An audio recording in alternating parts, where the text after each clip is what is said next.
most pure motherfucker in the universe, they will not support you, right? You're telling me that this guy who's willing to throw out all of progressive fucking victory, which is basically a tanky org at this point, because they gently asked but still endorsed the candidate for a better position on Ukraine, Russia, he's willing to say fuck you to that entire org. This guy was going to support moderate Dems in the general? Fuck off. Fuck out of here. My God.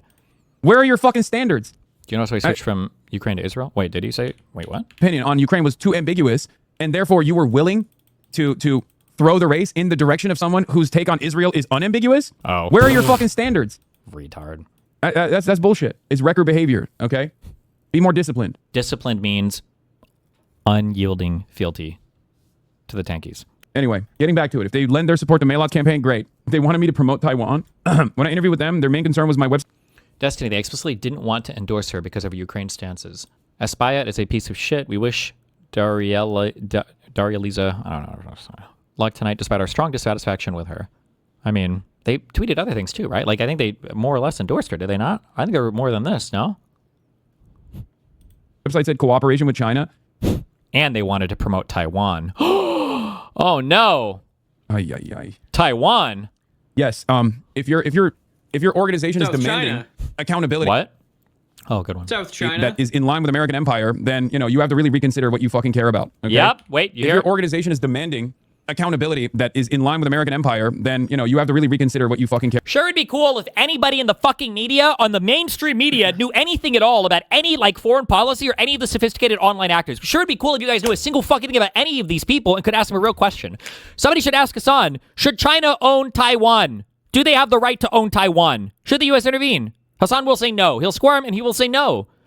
If we stop supporting Israel tomorrow and Israel continues their behavior in Gaza, should we have a Gulf War style invasion into Israel and depose the leadership?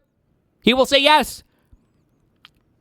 Do you think that Ukraine should be forced to give up Crimea to satisfy Russian aggression in exchange for peace or whatever? Hasan will say yes to all of these things.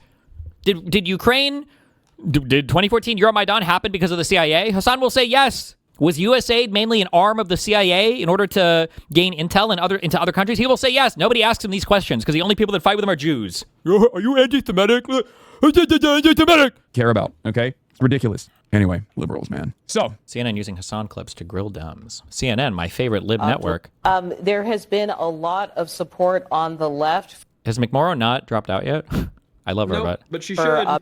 Abdul El Sayed, he's been endorsed by Hasanpiker, who has millions of followers on social media. Wait, I disagree. He would support China taking Taiwan. He has already. Oh, never mind. Mainly people under the age of 30. I mention this because he is a very controversial figure.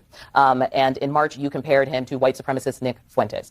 Now, Piker spoke to Detroit Public Radio about that yesterday. I want you to take a listen and respond. There's so much diversity of choice in where people can get their news from, so people can come to me directly and figure out what I'm actually about. Okay, I do try, especially when I have a mental model, because when you start to develop mental models, you have to be very, very, very careful because you can get stuck on something and then everything you see starts to play into it. I am aware of that, believe it or not.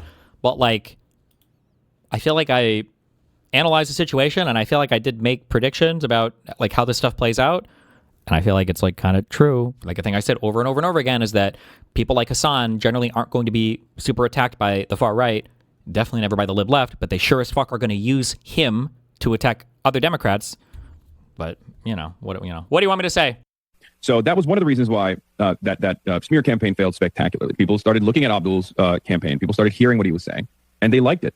And lo and behold, he was in third place before this smear campaign started, and now he's comfortably in first place. I'm going to give you a chance to respond to that.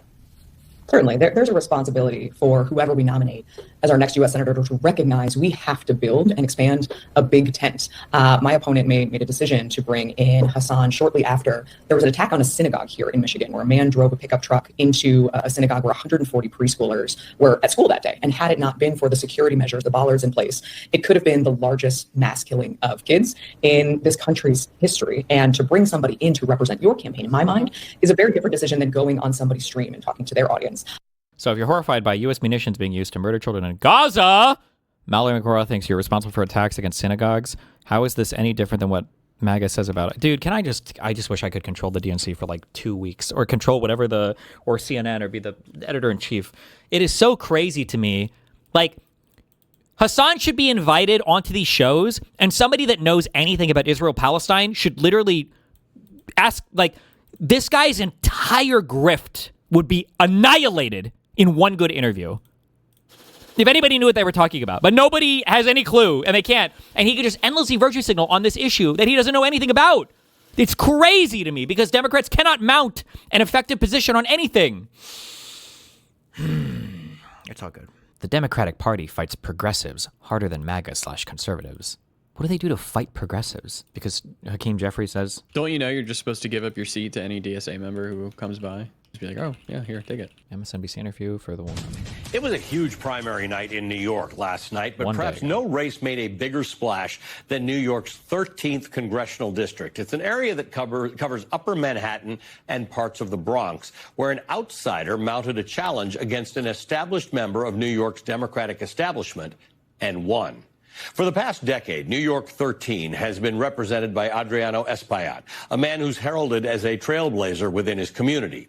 Before running for office, he broke ground when he challenged black political influence in Harlem and the South Bronx.